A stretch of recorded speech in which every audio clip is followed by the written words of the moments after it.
How would you like to take a glimpse into the future to get a feel of how your life is going to play out?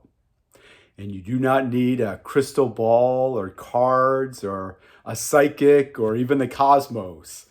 Hello, my name is Eric. I'm a physical therapist. I've been working with active seniors for over 20 years now, and yeah, that's what I want to talk to you about. If you are an active senior and you have aspirations for living life to the fullest up until the last years of your life, meaning participating in all the activities, the hobbies and passions that you enjoy, and having experiences with all your loved ones up into those later years, then I think this video will be worth your time.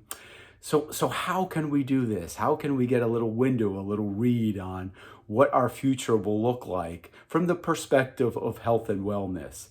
Well, the solution is very simple. We just have to start to become very self-aware, very cognizant of the activities that we are engaging with on a daily basis. What I like to call this we want to start to look for red flags. Red flags are a sign that we're in a functional decline. And again, you can just look on what you're doing on a day-to-day basis to start to become more aware of these red flags. It can be anything from getting out of bed, getting out of a chair, the way you're walking, the way you're dressing, putting on shoes and socks, going to the store, if you have to park close, if you're no longer able to lift up bags and put them in your trunk. Any activity that you're engaged in on a daily basis, just start to take a really hard look at it. And let me give you an example here. I'm going to move this down. So let's just take the activity of getting out of a chair. So ideally, we should be able to sit down, stand up and sit down from a chair independently like this. And I'm sure most of you can do that, but maybe it's starting to become more challenging to you. Maybe before you could get up and down, no sweat, but now you find you need to brace yourself to get up or use the sides of the chair, or maybe you can only sit in a chair that has arms on it. You need that leverage now to get up and down. Sometimes I even see, you got to build up a little head of steam, get a couple attempts, and then you're able to pop up.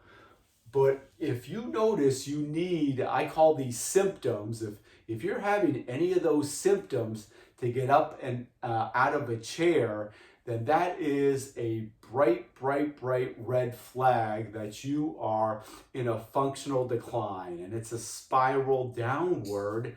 And if these types of symptoms are left unresolved, then it's going to become more and more challenging.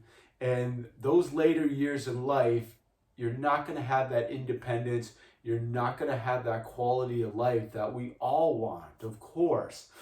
So please start to be very cognizant of all the activities you're doing. And you can even ask friends or family to get their feedback, let them observe you and see what they're seeing. Sometimes we're not even aware of it. We start to get into these compensation patterns, and we're not even aware that these red flags are starting to pop up all around us. So have someone else watch you also. And there's again so much you can do to resolve these, and this is just going to pay forward and let you have that independence and quality of life if you start to act upon it now. So the solution, just let's go back to this chair. The solution to this, what we can start doing now is use the problem, that the answer lies within the problem. So if you're starting to have those symptoms, needing extra assistance to get out of a chair, that's exactly what you should start practicing. Maybe you do need to use your arms for now, so that's okay. Start using your arms, but every time you get out of a chair throughout the day, maybe do it 3 or 4 times now, 3 or 4 repetitions. So you get up and then you slowly sit back down. And then you get up again and slowly, and you just do that repetitively, 3 or 4 times every time you get out of a chair. And with time, you will start to notice that you are start to be able to produce the strength and power to get up independently again. And again, you can take this to any activity that you're starting to have challenges with, whether that's again going up and down stairs is a great example. So many active seniors start to have challenges with stairs, so that should be what you're practicing. That should exactly be the exercise you're practicing. Safely, of course, but you can start to really hone in on the activities that you have deficits with. Use that as the exercise, as the solution. You're doing it anyhow on a daily basis, so just do 3 or 4 more extra repetitions every time you do it. And again, this can make all the difference in our later years of life. I just want to show you a quick assessment you can do also. And this just gives you a great read. It's very simple, very succinct, but it gives you a great read on your functional capabilities. I call it the elevator test because it literally takes about the space of an elevator and about the same time to travel up a couple floors. I tell everybody, do this on a weekly basis. Just like you monitor your blood pressure, you should be monitoring your functional capabilities. So if you are not in pain and you do not have any contraindications to exercise, please do this elevator test every week. Let me just give you a quick example. Again, it takes very little time.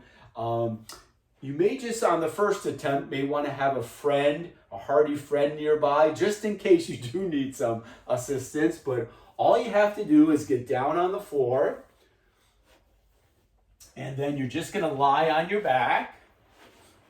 Just pause for a moment, and then this is it. You just have to get back up onto your feet. Any way you want to do it. Preferably if you can get to a side, get up on your hands and knees, pop a leg up for leverage, and stand up. And that's the elevator test. Now this should be done independently, so you cannot use an object to push off of to get back up. You should do it without any assistance. But again, if you do that on a weekly basis as an active senior, it just gives you very reliable information on how you are doing in terms of your functional capabilities. If you can do the elevator test flawlessly, please, that does not mean you should still not be working on yourself. So many seniors, again, as we get older, we lose the ability to produce power very, very quickly. So if you can do the elevator test flawlessly, that's great, but you still should be working on your ability to produce power. And I'll make future videos regarding that topic. But the take-home message, though, is start being very self-aware, be very cognizant of the activities you're doing on a daily basis. If you notice red flags popping up, use those deficits, use that problem, that activity as your solution, as the exercise. Every time you do it, do 3 or 4 additional repetitions of it. Over time, you will become independent again. Try the elevator test on a weekly basis just to get a general read on your functional capabilities, and it can really give you valuable feedback.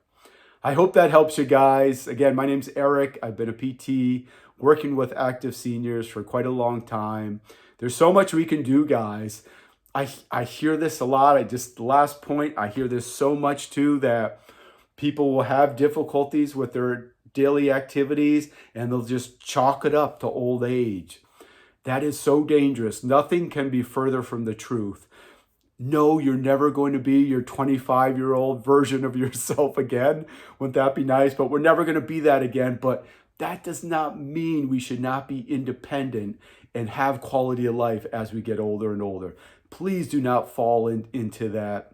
into that category where you just blame it on aging and getting old. That is not true. There's so much you can do to overcome the adverse effects of aging. I know we're all susceptible to those, but that does not mean we cannot be independent and have quality of life. Thanks for watching. I will be talking to you soon. Take care. Bye-bye.